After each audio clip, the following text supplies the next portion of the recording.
Hello and welcome to the recap of Quadlandia Season 1, Episode 4. Quadlandia is a series of online chess tournaments that are Northwest rated and have real medals and prizes mailed to the winners of each quad. I am the tournament director, Chad Likens, known on Lee Chess as Captain Dubious. Episode 4 had 6 quads with a total of 24 players. The beneficiary for the episode was Chess for Success, which is a nonprofit organization that runs free chess clubs and tournaments in Oregon and Washington. We just sent them an online donation of $120.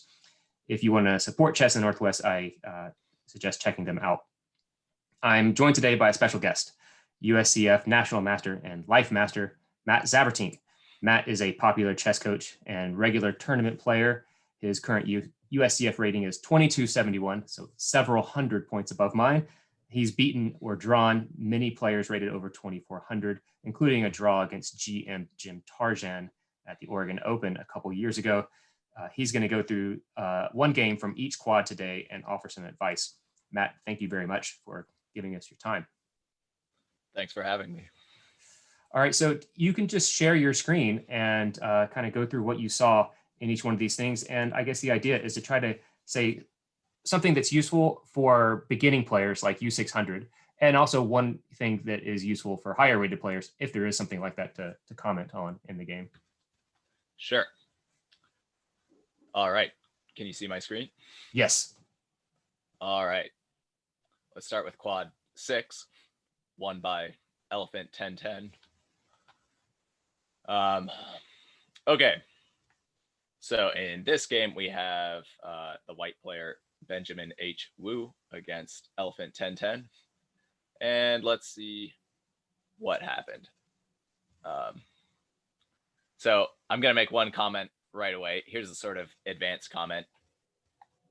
So in these openings, the D4, D5 openings, we usually do not want to put our knights in front of our C pawns. And so here on move 3, both players have already sort of broken this rule. And the reason that we don't want to do this is we would really like to use our C pawns to either attack the center or support the center. So let me just show. Let's play a different move for black, like bishop here. So a good move for white would be to use the C pawn to sort of try to get rid of black's central pawn.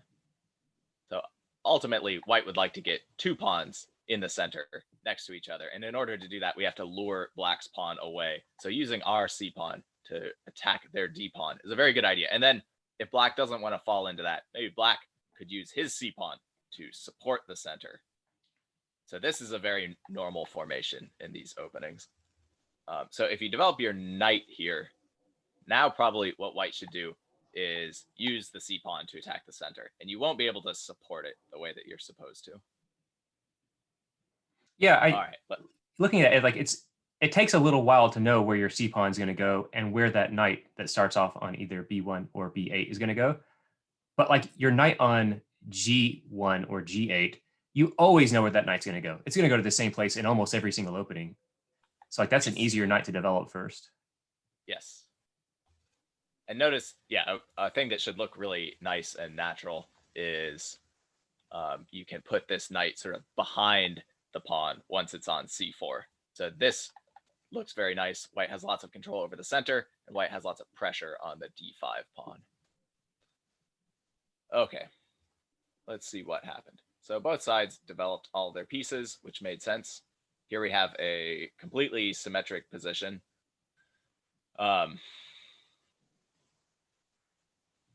Okay, let's just talk about sort of the most important thing that happened in this game was that both sides had some pieces that could get taken for free. So already starting here, white starts to take pieces for free. So this was a free pawn. Okay, black attacked the bishop, and then the bishop retreated, so that was good. Okay, now from here, well, okay, now black is attacking the knight, and white guards it, so that's good. Now things get a little confusing. So here white moved their bishop back, and now this is a free knight. So black can just take this and be up 3 points for free. So here white needed to sort of maintain his bishop looking at the knight. So maybe trade pawns. Pawn takes pawn and knight takes. And then this is still guarded. So let's just see. Yeah, so now white didn't capture. Yeah, white lost the pawn on d4 and should take it back probably. Maybe queen takes to get the pawn back. Instead, white moved this knight. And yeah, now this knight is still free. Instead, black decided to take this pawn, which is also a pretty good move. Yeah, and now there's lots of pieces that can get captured. And again, white did not notice the most important capture, which was knight takes queen. So yeah, then the rest of the game goes by pretty easily for black because black has an extra queen. And I think he takes some other pieces in a little bit. So the most important thing in chess is to not let your pieces get taken for free. One way to avoid this is to just always sort of scan the board for all the possible captures that both you and your opponent can make. And that alone will get you, first place in the bottom 2 or 3 quads if you can just do that. Yeah, that's true. And I guess an important other thing to add, sometimes it takes a really long time to see all the captures. So we can see how much time each player used here. Here, white had 27 minutes and 10 seconds, and they played this move. So they spent about 36 seconds were spent on this move, which was not enough time to notice the queen hanging. I'll say, even though my rating is over 2,200, sometimes I have to look at a position for several minutes before I realize that my queen can get taken. It just takes a really long time sometimes. Okay, let's go on to the next game. Unless, Chad, you have anything to add about this? No, I'm looking forward to seeing the next one. All right. Moving on to quad number 5, which was won by Doggy Lover 09. That is Shalina from Coquille. Great. So we'll look at this game between Doggy Lover and Reading Dragon, who is Nate, I believe. All right, let me check my notes. Okay, let's see what happened. And so, yeah, Doggy Lover won the quad, but this was the one game that she lost. So far we have some normal moves. One thing I would say for white is at the beginning of the game, Doggy Lover makes a couple sort of aggressive looking moves with her knights that don't actually do anything. So this move, okay, you're threatening to take a bishop for free, but your opponent sees it. And yeah, now your knight is on kind of a silly square, right? Knight's on the rim, are dim. That's what we're all taught. And look, now another aggressive knight move. Now you are threatening to capture the f7 pawn, but black can defend with a move that he wants to play anyway, right? He wants to castle. Now you've just sort of encouraged him to castle. Okay, so these moves, I'll use a big word. I would call these superficial. You sort of made a threat, but then after your opponent responds to the threat, your position isn't actually any better than it was before. So how could you make your position better? Probably by getting your pieces out and castling, not moving the pieces that you already have out. Okay, let's see what happens. You need a really good reason to move a piece twice in the opening before you move all your pieces once. That's just like a really simple way to remember that. Yeah, I agree. Okay, and yeah, so this is a great example. This knight, it was doing something really important on c3, controlling the center, and then it came over here. So Nate was able to win your central pawn because this knight is out of play. So now black probably has a pretty significant advantage. Now we see this knight going to the rim again. Okay, and here, yeah, I think it's really important to think about what your opponent is thinking about. And Nate played this move, which is an interesting move. I bet his idea is to start aiming his pieces at h2 to try to checkmate white. All right, and now there's a little tactic. Yeah, this knight can be taken, and white cannot recapture here. This would be a good puzzle. How can black force checkmate in this position, you can pause your video and try to find the answer. Okay, the correct sequence to force checkmate is actually bishop takes, king over, bishop check. So we want our bishop to control this square, king over, and now queen checkmate. So you had to do this little dance with our bishop to get it controlling f2 to prevent the king from running. Okay, so I think white noticed that she was in some trouble and she played g3. Okay, and then this is an interesting moment where maybe black can win the game. Looks like two of black's pieces are attacked, but look, we have all these pieces sort of aimed at the area around white's king. So this would be a good time to sacrifice your knight. And now you are completely destroying the pawn cover around white's king. And look, if they take it, again, a good puzzle. How can black force checkmate? Check here. And now we just have the normal queen and helper mate on h2. Okay, so this was a missed opportunity for black, I would say. Instead, black just guarded the queen. Yeah, okay, we can see that this move was played in 3 seconds. So, again, we really want to take our time. All right, and then after this, now there are a lot of free pieces. So I've talked about some sort of advanced stuff, and then what decides the game is just free pieces. So already, now black plays a check and gives away his bishop for free. Let's see how long that move took. 4 seconds. Okay, so black spent 4 seconds, not long enough. You put the bishop where it could get captured. Now white is just a piece up. It looks like black has 1 pawn for the piece, so white is up 2 points of material. This should be a pretty easy win for white, but let's see. I think there was a hanging pawn there also white could have grabbed. Yeah, there have been some pawn. other things to capture. Okay, now it actually gets... Yeah, so black is making a couple threats here, actually. Let's see how long white spent. White spent 3 seconds on this move, ignoring black's 2 threats. So black is threatening this fork, and black is also threatening this fork. So I think the only way to get out of this, we got to move this rook, because this rook could get forked in 2 different ways. So the only way to disrupt this whole pattern is to move this rook. Now white should still be winning. Okay, but again, 3 seconds is not very long. A really good thing to think about is what your opponent's idea is. And this move, yeah, has a couple really strong ideas. So you're going to have to spend some time figuring out what's your opponent's idea. Do I need to be worried about it? Do I actually believe that it's a good idea? And then how can I stop it? Yeah, okay, so now, all right, that was sort of a, I won't say a free piece. That was like a sort of basic tactic. Okay, whoa. Now we have, yeah, some more free pieces. What is the hurry? Why are they moving so fast? Yeah, so okay, this bishop is attacked. Simple solution, just take the pawn and take this. Okay, so black gave away a pawn for free. And then white is giving away pieces for free. Looks like if we play take, and take,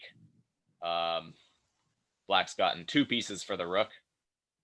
I'm going to take my time here and think maybe there's even a better move. Maybe rook here. Then this bishop is under attack, and this bishop is under attack. White could try to save one of the bishops and attack the rook. The rook will move again. So I think white's going to lose a piece here. Okay, and yeah. Okay. So yeah, the big point of all this is, okay, here was another free piece. This would probably sort of reverse the evaluation again. After white takes this free bishop, white is probably winning once again. So it gets difficult at the end because you get tired and you're trying to concentrate. But seeing the free pieces is the most important thing for a very long time in chess. Okay, and then I think black does a good job of winning. Yeah, okay, here's another move that sort of gives away a piece. White can still hope to draw this. So instead, yeah, we need to block the check with the bishop to avoid giving away a free piece. Let's see what happens. Okay, and then sort of a tactic. So yeah, I think both players played very well at the beginning, and then they probably got tired. And there were a lot of free pieces that decided the outcome of the game. Right. I don't know how to convince people to play slower, but it's almost like you've donated 25 minutes of time to your opponent if you've left 25 minutes on your clock. Which is, I don't know, maybe that's worth a rook. Like, you're giving your opponent time odds or something. Yeah, I think we'll see in most of these games the players use under 10 minutes. So I think, yeah, when I was younger and I had a chess teacher, they had some sort of like rules, like at the end of the game, like you always need to have used half of your time. Maybe that's a good rule. Yeah, just sort of doing this basic process of scanning the board for all the checks and captures and trying to see all the possible tactics. I could easily spend 30 minutes in these games just looking at all those sequences. All right, let's see the next one. All right, let's go on to quad 4, which is won by Moenson. All right, so we are going to look at this game between Pre-23. Prisha is white and Moenson is black. Let me check my notes. Okay. Yeah, this was an interesting game. Okay, both sides have played pretty normal moves.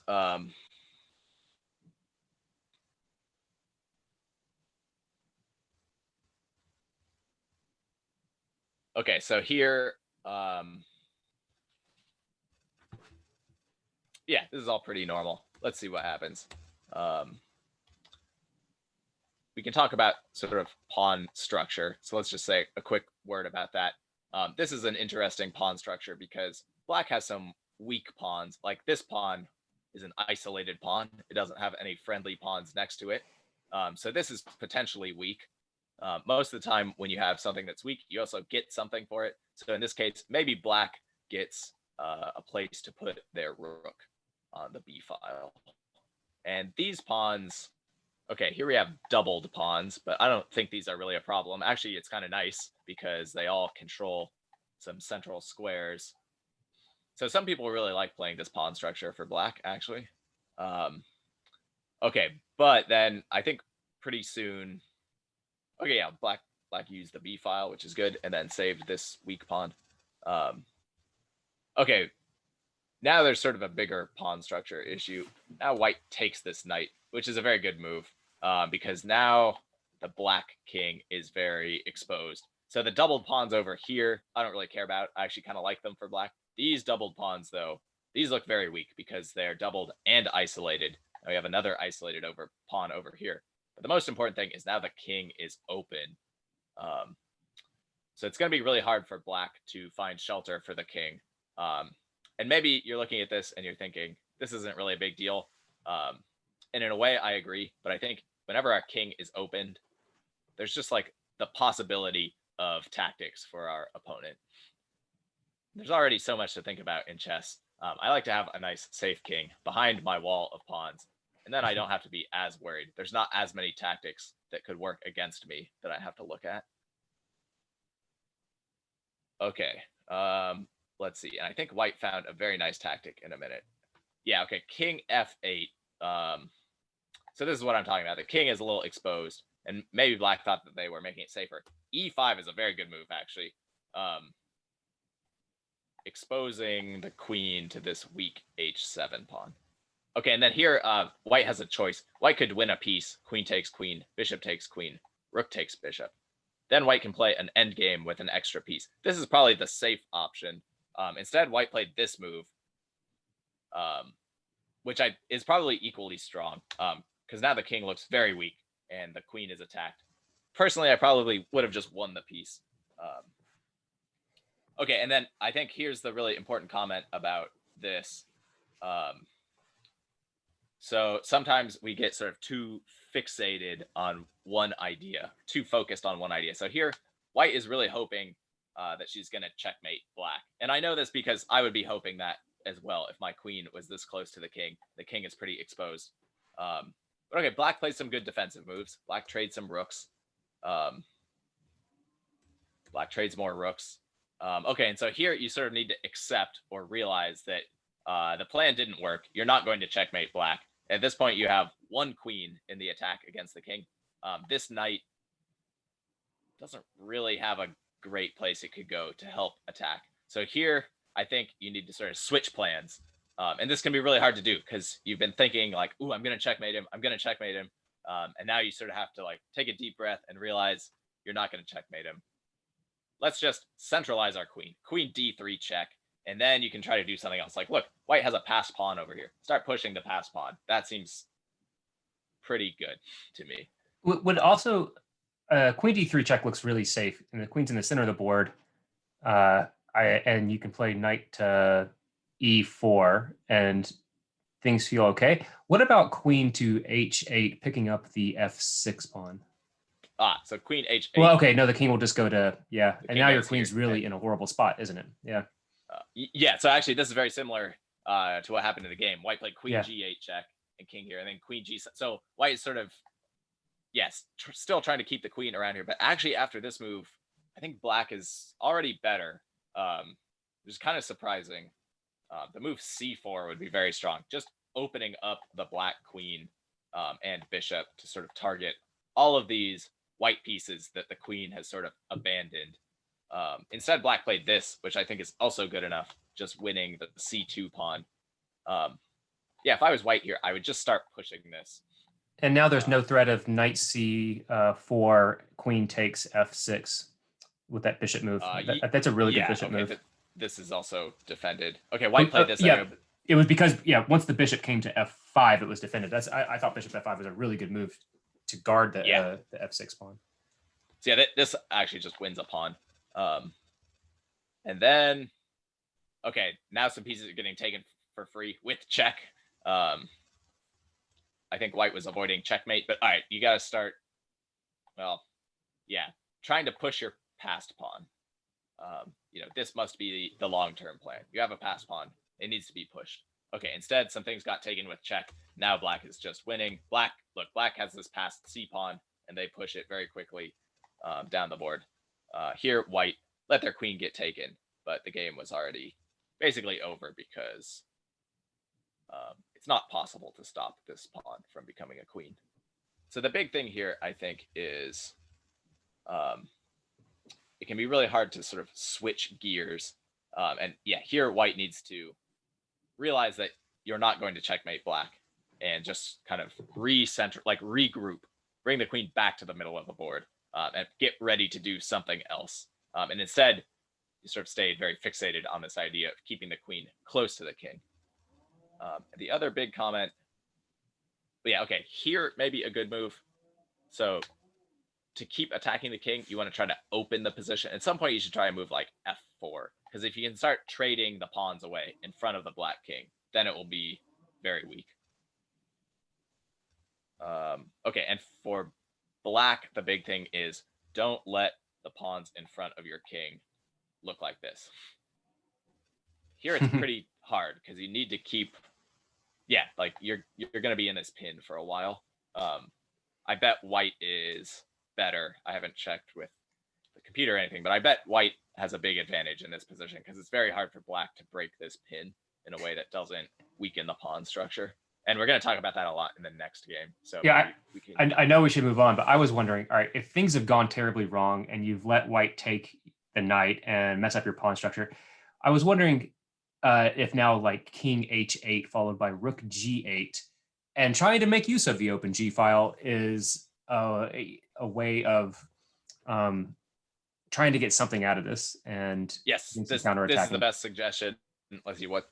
Yeah, this is white's next move. Absolutely, king h8 right away, followed by rook here, and then your rook, can defend this weak pawn, or your rook can defend this weak pawn. Maybe you can even put both rooks on the g file and start to use it. Yeah, almost always in chess when we have something that is, I'm saying this is kind of bad, but black does get something for it, and there are totally situations where this could happen and it could actually be good. Like black is just going to get attacking chances against the king and the pawns won't be that weak. In this case, I think the pawns and the king are a bit weak, but yeah, black should still try to make use of it. Cool. So that's a good suggestion from Chad. All right, let's see the next one. Moving on to quad 3, which was won by Big Busy Race Car. Yeah, good All right, job, we're going to Perthev.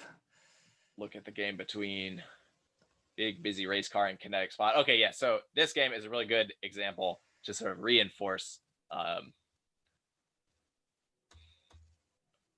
reinforce this last thing that we talked about. So in this game, White had a very simple plan. White's plan was to wait for Black to castle and then ruin the pawn structure in front of the king and attack the king through the opening in the pawn structure. And this was executed, I think, completely precise. So first, let's just play through the game and see what happened. And then maybe I'll go back and talk about sort of how to avoid this. Okay, so already we have sort of a critical moment here. The bishop is now pinning the knight and the queen is behind it. It looks like both sides have made just like completely normal moves, right? We've got our pawns in the center. Each side is getting all of their pieces out. Okay, Black played the same move. Black is also, notice Black is copying White's moves for a little bit too long. Okay, so now the move knight d5. So in positions like this is one of the only, this is like a big trick that happens all the time in positions like this. And you must know this trick. So, okay, White has pinned the knight to the queen. And now White is adding pressure to the pinned knight. So let's just see what happens. Black sort of tried to use a similar idea in a different move order. Bishop takes f3, queen takes f3, knight d4. Okay, hitting this and this. There might be a better move for White here. I'm not sure. White just defended both of these points, which is totally fine. And yeah, Black still hasn't done anything to deal with this big problem in the position. Okay, and h6 actually makes the problem even worse because so now this pawn is overloaded, right? So this is the name of a tactic. This pawn is now defending the h6 pawn and it's defending the f6 knight. So I think White plays, the best move. Knight takes f6 check. And after pawn takes, look, now this pawn is loose. Bishop takes. Attacking the rook moves, and look, now the Black king is very naked. He does not have the pawns in front of him that he wants. The g pawn has been moved over here, so queen g4 check. Yeah, this is all kind of textbook. The king has to move. Oh, okay, Black just resigned because the king moves, and then we have a queen and helper mate on g7. So this is a really good demonstration of how this trick works. White developed pressure against the knight. And the whole point is, once I have pressure, when we take the knight, Black is going to be forced to recapture with the pawn, and then the king will be exposed. So, I think in this position, Black is probably close to losing already because White is going to damage the pawn structure. Maybe we need to think really far ahead and play king h8. Start to use Chad's idea of putting the rook on g8 before the pawn structure is even damaged. Okay, so let's just talk about how to avoid this. Okay, let's look at this position. So here, Black needs to recognize that knight d5 is a pretty big threat, adding pressure to the pinned knight. Okay, so there's sort of a few puzzles here. If you want to pause your video and think about how Black should defend against this threat, that would be a very good puzzle. So let me talk about a couple ideas and solutions. Some people are going to think, maybe I can just unpin the knight. Now after knight d5, Black can take it. Okay, this is a good idea. Another puzzle, why doesn't it work? What should White do? So, of course, once I've moved the queen is no longer supporting the knight. White can just take, and now the result is the same. The pawn structure is destroyed. The king is very weak. This square is very weak. White could try something like knight here, queen here, knight f5. I think it's going to be checkmate pretty soon. Okay, so other ways for Black to defend. Okay, you could try h6, hoping that White takes. Then there's no pin anymore, but okay, White should just maintain the pin. You could try this move, but okay, this is very risky. You've moved the pawns in front of your king. As a general rule, we don't want to do this. Now Black's going to avoid getting doubled pawns, but the king still looks pretty open. If I was White here, I would think quite a bit about maybe sacrificing a piece for 2 pawns to completely, Now I've completely destroyed the pawn structure in front of the white king. And now I was knight playing- d5 is a threat again. Okay, yeah, we've reestablished the threat of knight d5 or queen f3, adding pressure. This is probably losing for black. Okay, so this is pretty difficult to defend. I think maybe the only good move here is bishop e6. So if you found this, good job. The idea is now if white puts their knight on d5, we can just take it.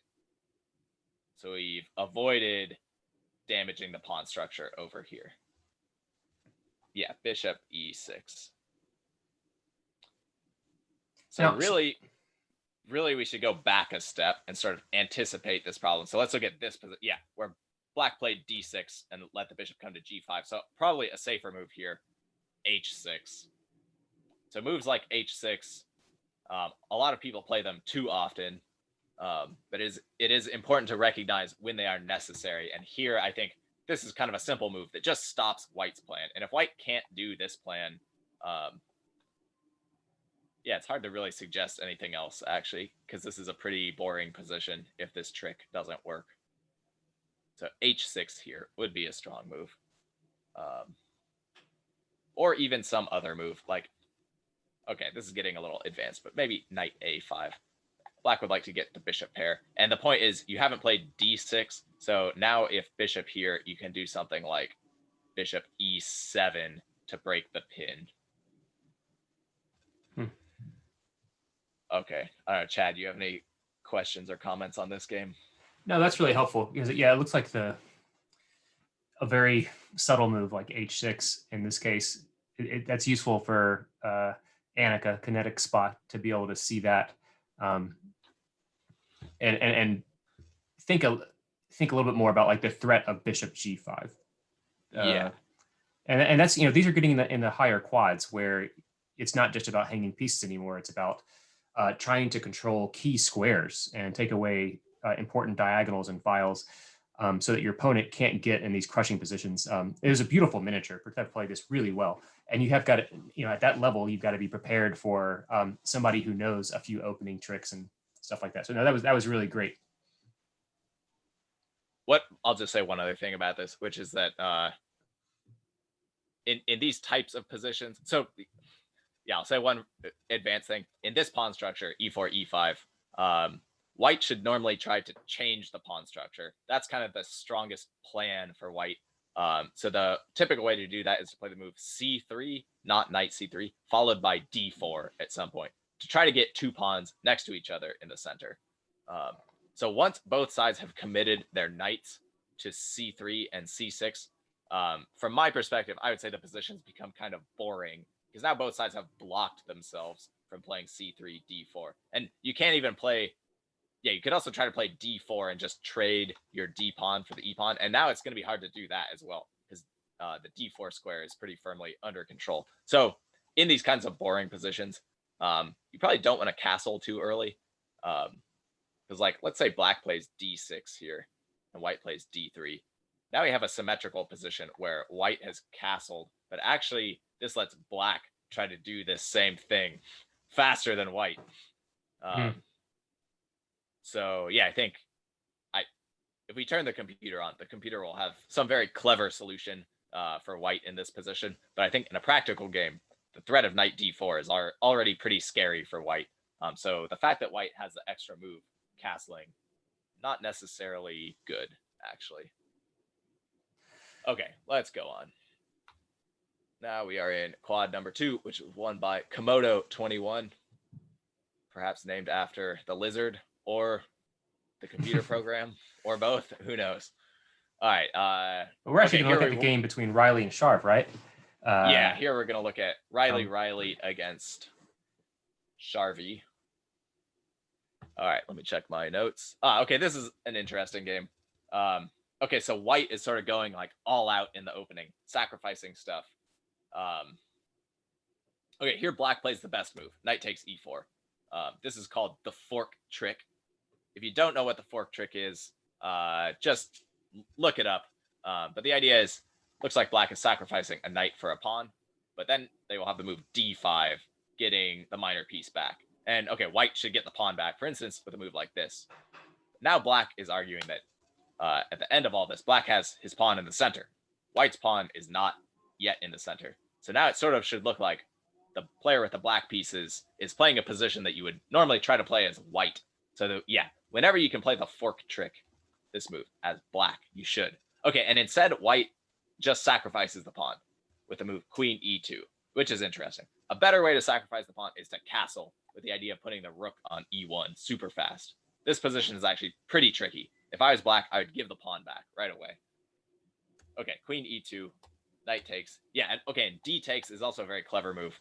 Normally, we want to recapture towards the center to have better control over the center. But here, white is just saying, I'm going to get all my pieces out super fast. Okay, d6. Okay, I wasn't planning on looking at this, but I think maybe d6 is a blunder. I think, yeah, this is probably a blunder.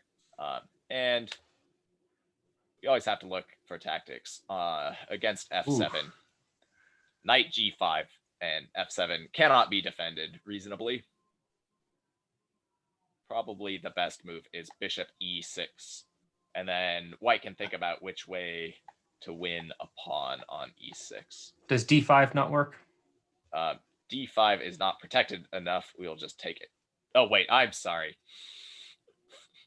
All right, d5 is a pretty good move, isn't it? Okay, I made a mistake. Knight g5, not a good move. Well, I was wondering, okay, can the bishop just take right away, though? Bishop takes f7.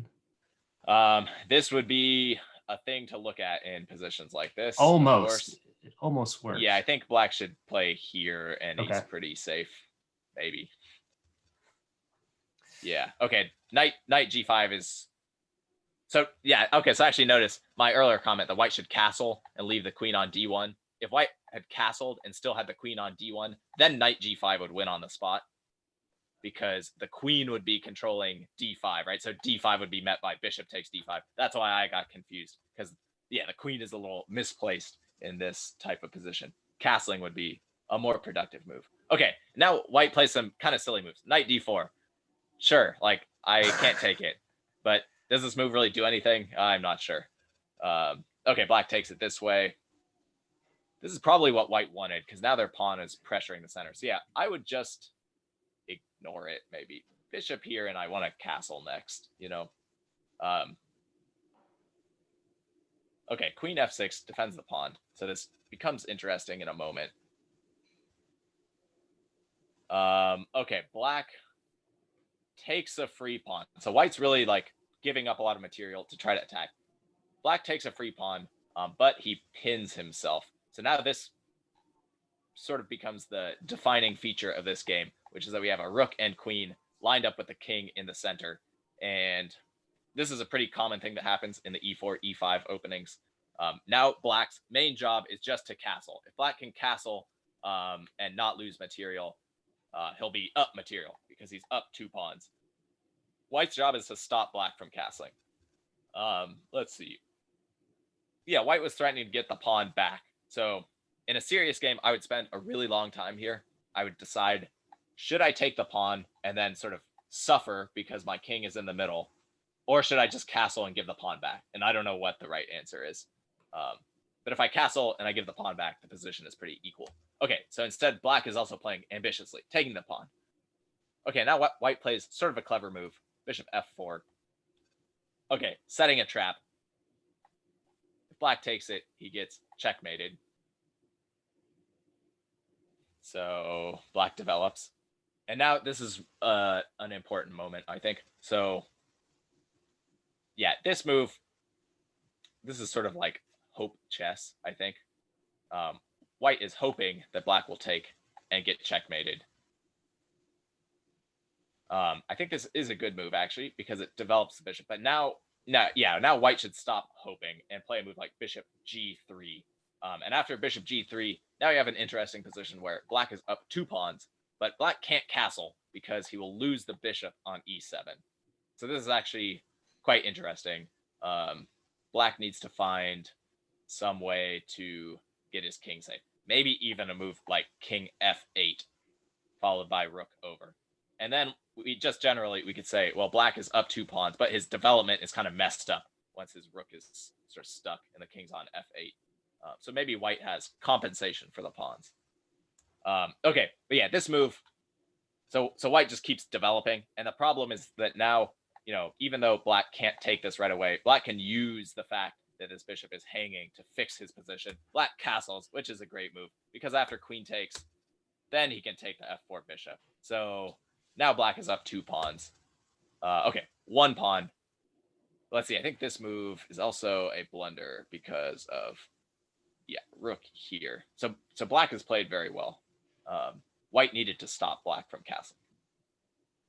Yeah, so now we have a lot of pressure here. Bishop e6, take. All right, and then we should look at just this next tactic. Okay, queen takes here is also a blunder. Rook here is a very good move, threatening the queen. And if the queen moves, there is a queen and helper checkmate behind it. White played rook c1. Here's a puzzle. Pause your video and find the winning move for black. Okay, so here we have a tactic called a Desperado, and this means both of the queens are attacked. So the queen should just sacrifice itself for the most valuable thing that it can get. And here, the black queen can take white's rook. If the white rook recaptures, okay, then we take the black queen. So the black queen sort of desperately sacrificed itself just for some material, but we end up a rook ahead. So queen takes, rook takes, rook takes. Black has an extra rook. The problem for white is, there are some positions where white could just do the same thing. Black plays queen takes rook. White plays queen takes rook. Okay, but then black will be able to take this rook as well, which happens to be checkmate. So yeah, queen takes c1 wins a lot of material. This just wins the game. Queen takes c1. All right, instead black played rook takes. So this was a missed tactic. It's called a Desperado if you want to look it up. Okay, black still has 2 extra pawns. And he started pushing the pawns. White resigned. Personally, I would not resign if I was white. I would try to keep playing. Rook here, block the pawn. I've won many positions that were a lot more hopeless than this. Also notice the time usage. White has used 3 minutes out of 30. Black used 13 minutes. So this is a good example. I think black thought a lot more deliberately in this game. Yeah, I mean, maybe you can make a pass pawn on the king side and get counterplay, Yeah, there's still a small amount of hope, I think. Yeah. White. Yeah. Rook here, block the pawn. Okay, let's go on to last game. Last game in Quad 1, which is won by King Crusher 2000. King Crusher 2000 is ready for comeuppance. He has won. He's won 3 Quadlandias and has not had a draw or loss yet. So, So yeah, he's asking for it. His performance rating is over 2,000. Wow. All right, so we're gonna look at the game between King Crusher and FHH Forest. All right, this is an interesting game. Hide that. All right. Black plays the Petrov defense. One of the most boring openings. Knight takes. I love the Petrov. All right, so both sides lose their central pawn, and we get sort of an open position, a very open position where neither side can take over the center with pawns. Both sides are just going to try to develop very quickly. Okay, and white plays knight c3, which this has been sort of the most popular move for white for a while. Openings sort of go in and out of fashion, and for a while nobody played the Petrov because they were all afraid of this. But it turns out black's position is okay. All right, and this is another case where white is going to sort of break the rule and take away from the center in order to just develop very quickly. Okay, and white's main plan here is white's going to wait for black to castle king side, and then white will castle on the queen side, and we will have opposite side castling. Okay, so both sides are getting ready to castle. Black already castled. Okay, so when you castle on opposite sides, white hasn't castled yet, but white's going to move the queen somewhere and then castle.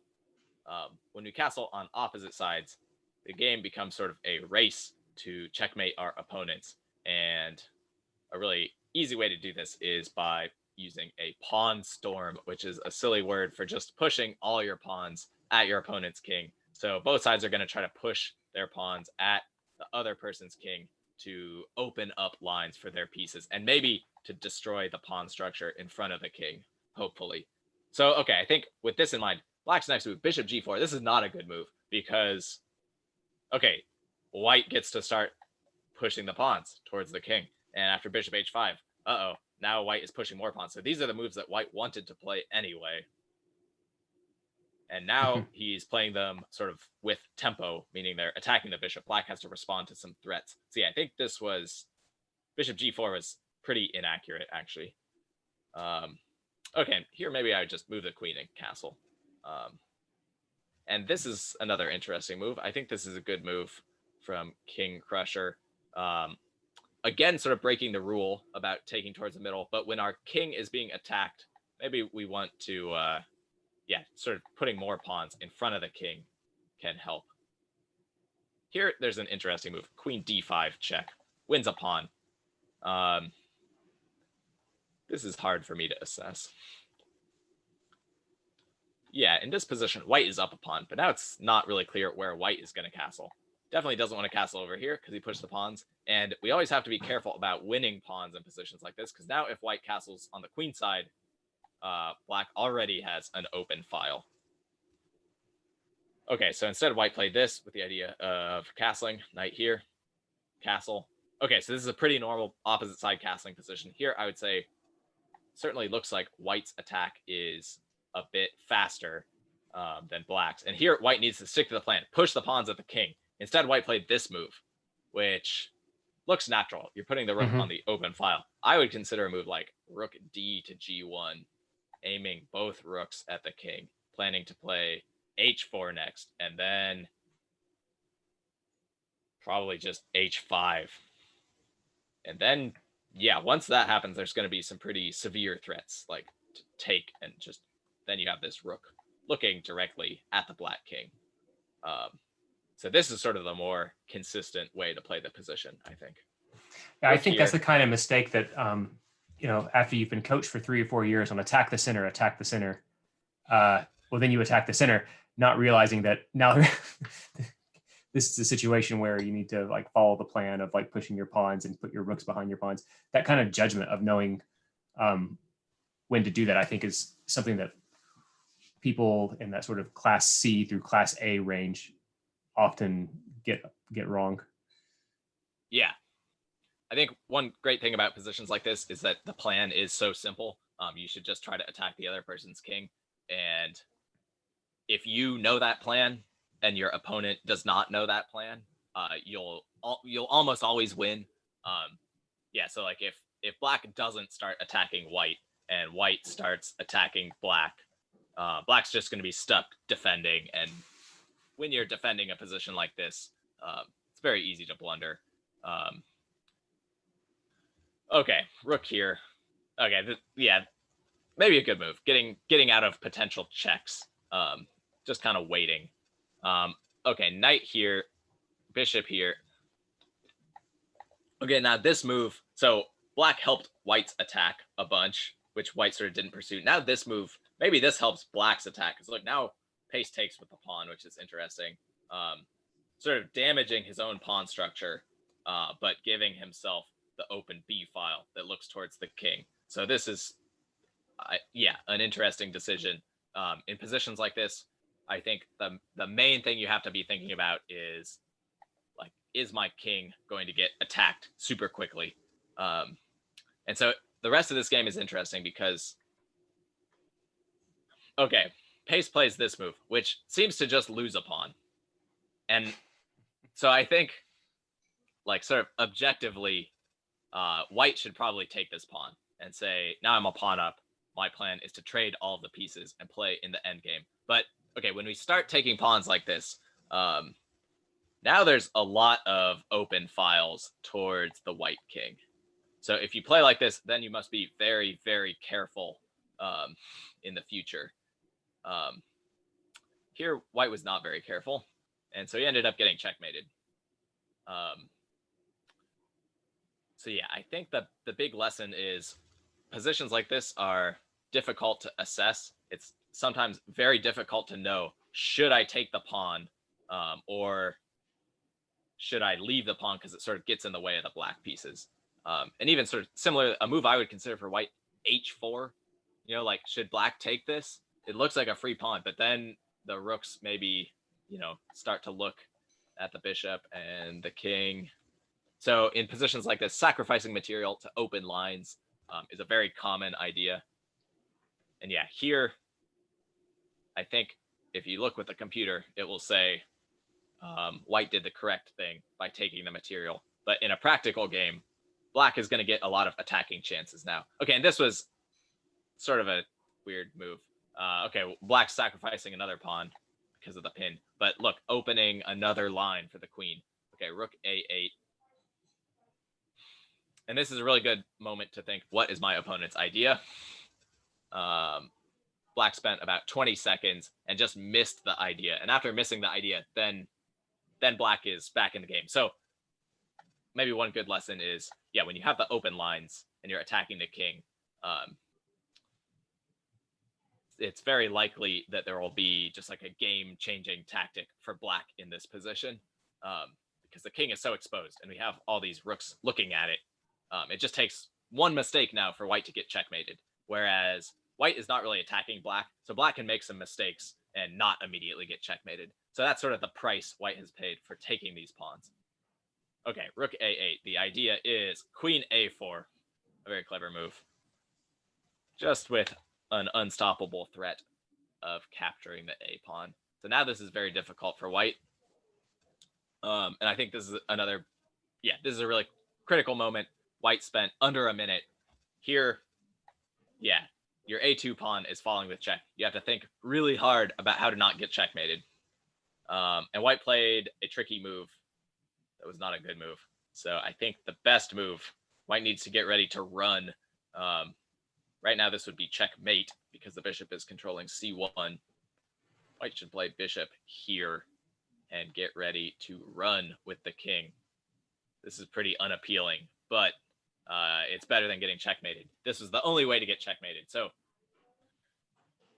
yeah, instead white played this, hoping that black will take when the queen no longer controls e8, and then black will be the one who gets checkmated. But okay, Pace played a very mature move, h6, just stepping out of the mate threats, giving the king a square, and now queen takes a3, cannot be stopped.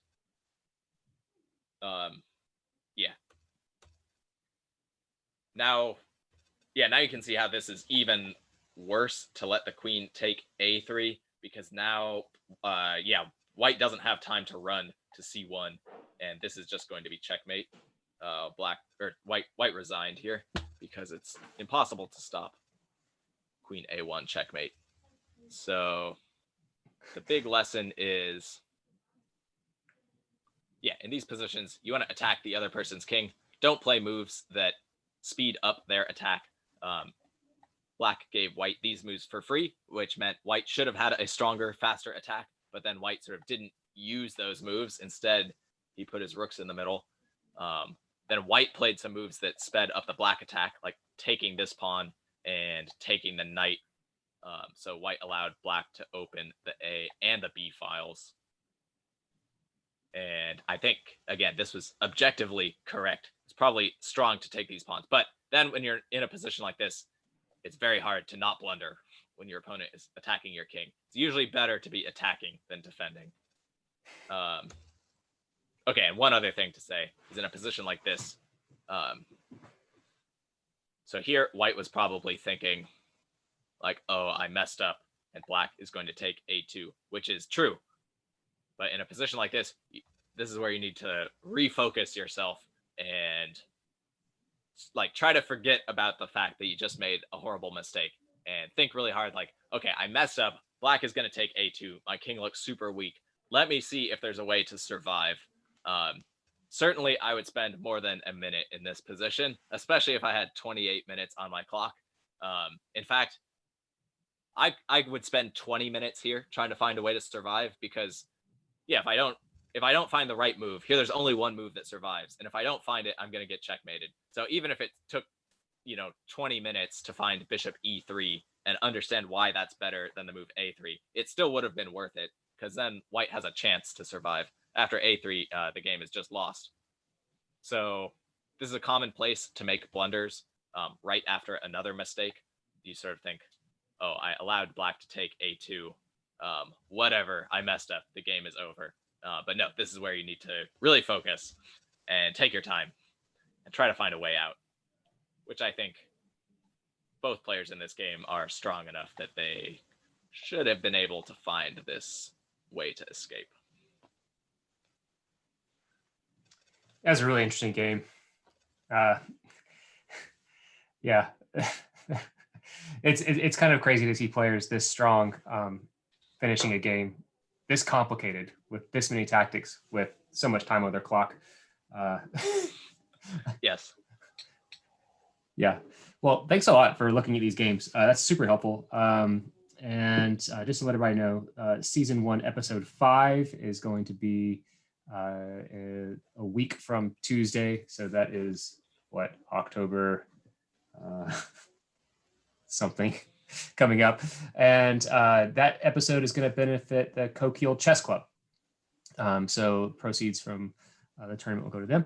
And then the Hayhurst Halloween tournament is coming up a couple weeks after that. That's going to be a lot of fun. We're going to have Check or Treat, where everybody gets a prize every round, including a pretty awesome prize at the end of round 5, which is going to be, I don't know, maybe one of the best prizes we've done at a Hayhurst tournament. So hope to see some people there. Thanks again, Matt, and we'll see you soon.